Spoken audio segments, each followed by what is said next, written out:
Traders, welcome back to another Relentless recap. Guys, slow day in the markets today, slow day. Uh, Not much to really go over, right? We did take a couple of losses. Let's see. We'll come back to MF in a sec. Let's see. We took our biggest loss on MVST. Stock we definitely could have done better on, but misreads and maybe being a little too aggressive too soon, I think maybe cost us on this one. We needed to be a little bit more patient for the pullback and, you know, slow it down, right? So this thing was pushing up, pulled back here, right? So I already missed the first pullback by the time I came, right? First pullback, we had lows of 28, 28, and 27. So this was a great first pullback. I've missed this entire move. It rips up to 37, so about a 10-cent push. Dips down again to 27, and then rips to 46. Now, the issue that I had here was that I was watching for a 1 minute pullback and 1 minute candle to make the new high. Okay, fair enough, right? Low of this candle here was 40. My first entry was at 40. High of the candle is 44. I added 44 for high of day break. We had a high of 45, 1 cent, and it came back down. The issue that I had here was I held this trade far too long. I'm not even sure why I held this trade. I don't know. Previous high of day was at 37. Just overthinking it, man. Overthinking it, giving it too much of a chance as a breakout trade. And that's what really cost me. Because the best thing to do here would have been, hey, cut the loss quickly at 43 for 2 cents, and then buy back at the level of the VWAP of 37. And that's what I didn't do, and I got chopped out of the trade, right? So let's see. We're out at 44. Let's see. We're out at 37 rather. We buy back at 38. And did I add back to this? I want to believe I added back. So let's check 39 for the timestamp. Let's see. So I bought 500 at 38. Okay, yeah, I bought 500 at 38, added at 35, and it broke the lows of 35.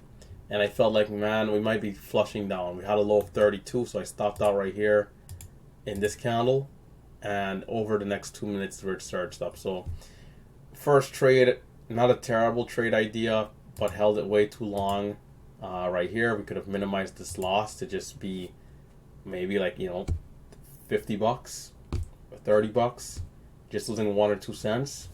So we held the first trade a little too long, and we didn't get to capitalize as well as we would have needed to on this crawl back up. So adding on this dip here, thinking it's going to hold, and it doesn't. And for me, not even selling this trade here because I'm thinking we should see the next curl, the next leg up to 50 and so forth, but it's not going to happen. That came much later in the day, so I just botched the trades. Didn't do the best job in here. Got back in lower, still got stopped out, and then we curled up over the next 3 minutes to 44 again. But you can see the range is pretty tight. We could have done better. Right, we definitely could have done better.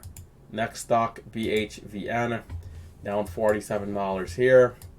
Tried to buy the pullback around 14.25 or so, and just did not get the bounce. This one just kept going lower, so we took a small loss. It's worth mentioning that we should have made money. Let's pull this up on YouTube. This one is worth watching at 10:01. We should have made money here, but we didn't because we hesitated. This is right after the loss that I had on the day too. Let's see. Watching some of the other guys.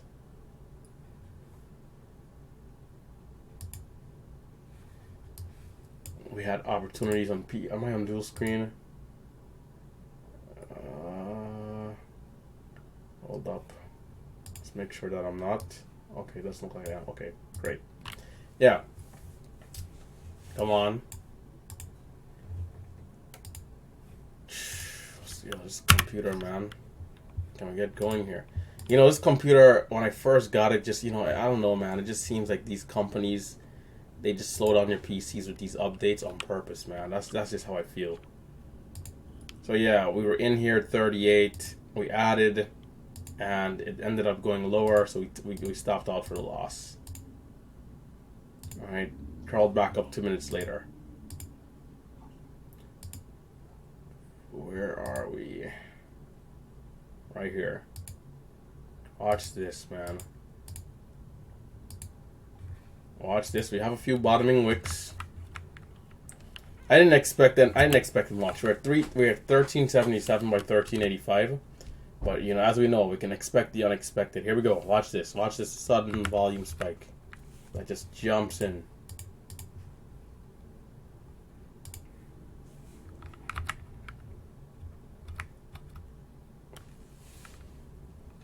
$86.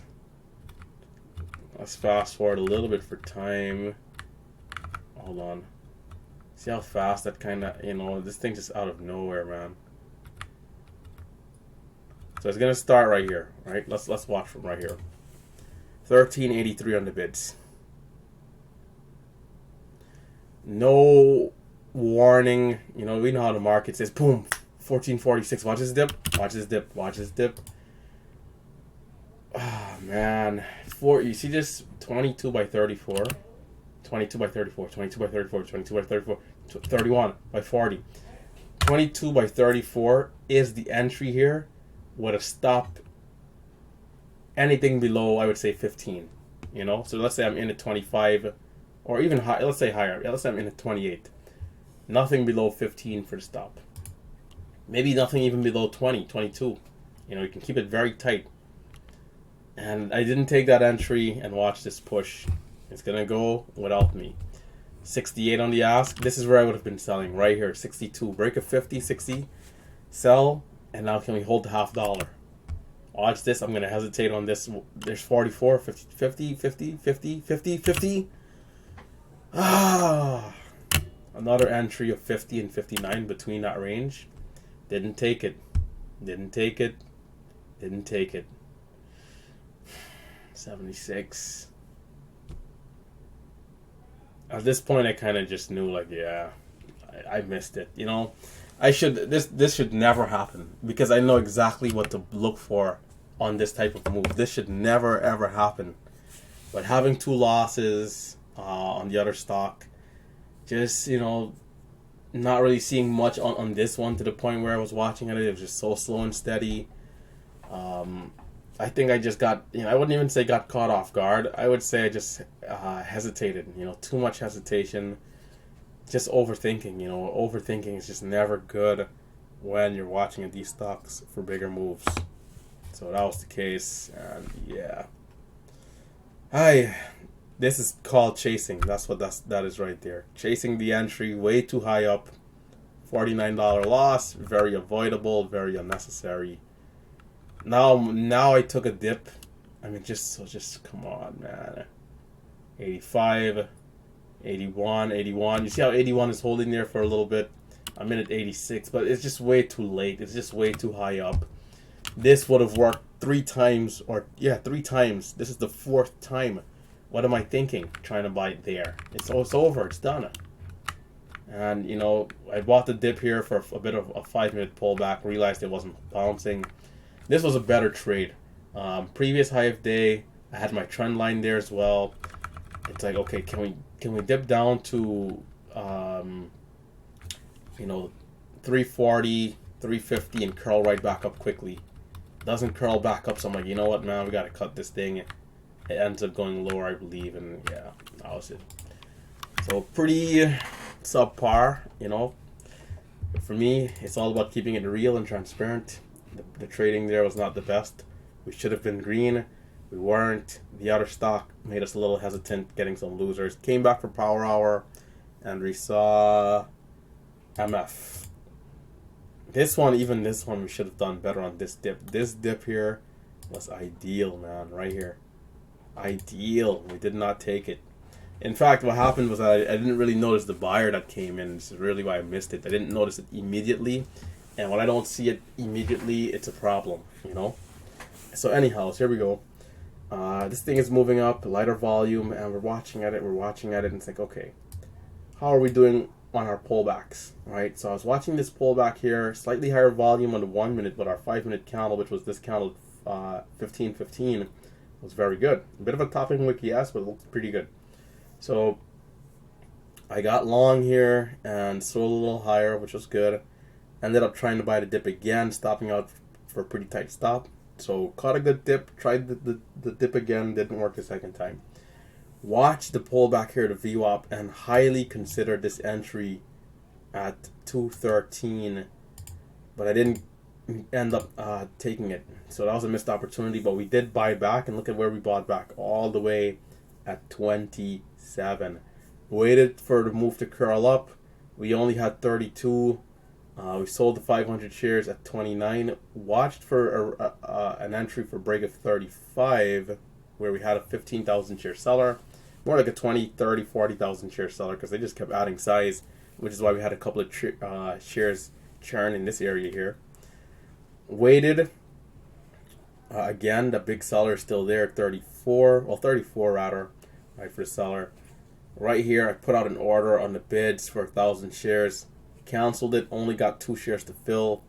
This I should have marketed in, because it was basically gold time. We made the move to 40. Should have been a 10-cent opportunity, or let's say 6 cents. 1,000 shares, and I should have been using more size there too. At least 2,500, at least 2K. 2K, if we can make that 6 cents, we're looking pretty decent, right? And then, as mentioned, I missed this dip here. We finally opened up a little bit more to 50. Missed this dip at 37. It was a beautiful dip from 37. We made a high back of 55. So, like 15-cent range here and there. Wasn't the greatest, but, better than nothing. So we made 150 on there. So we really and truly just made money on the first trade here. And then we kind of botched this area here, not getting in low enough. And then again, only, shouldn't have bought the bids here. We had a 2-cent spread. I should have marked it in and got in at 33, maybe even 34, and be selling at 38 and 40 for, anywhere from 6 to 8 cents. Let's say 6 cents, 6, even 4, 3 cents, but at the same time, the risk is always there, right? Because you're looking for 6 cents. This thing can flush down 10, 20 cents at any time. So, sometimes you gotta go for it, but you gotta also keep in mind that things are a little risky business. Yeah, but I would say the best opportunity of the day was BHVN, right in this area here, but I wasn't aggressive enough to go for it. If I kept to my 1,000 shares and just traded this thing, I think we could have made like 440 cents, right? Because let's say, if we look back at that move, if I'm in this at between 22 and I think 32 was the entry, let's say I'm in at 28. From 28 we pushed to 50. That's already 20 cents, which is $200. It's just with 1,000 shares. And then from there we end up holding 50 by 58. If I'm in at 55, let's say, we push to 70. There's another 15 cents, 150. So that pushes up to 350, right? And then we held 70 and 80s, or 80, mid 70s, mid 80s, and we pushed all the way to the halt level. So let's say we even sold on the bids. Let's say we're in at 85 and we're selling at 15.10. We're still making another 25, 30 cents right there. So unbelievable, man. Should have been very green on. So it's like, even on a slow day like this, if I was just a little bit better, should have ended green, right? We're down $200. So yeah, take it easy, guys. Have a good weekend. Have fun. I don't know if I should announce this or not. There'll be a few changes to the channel coming. But yeah, stay tuned. It's been Relentless Trader, guys, and I am, of course, signing out.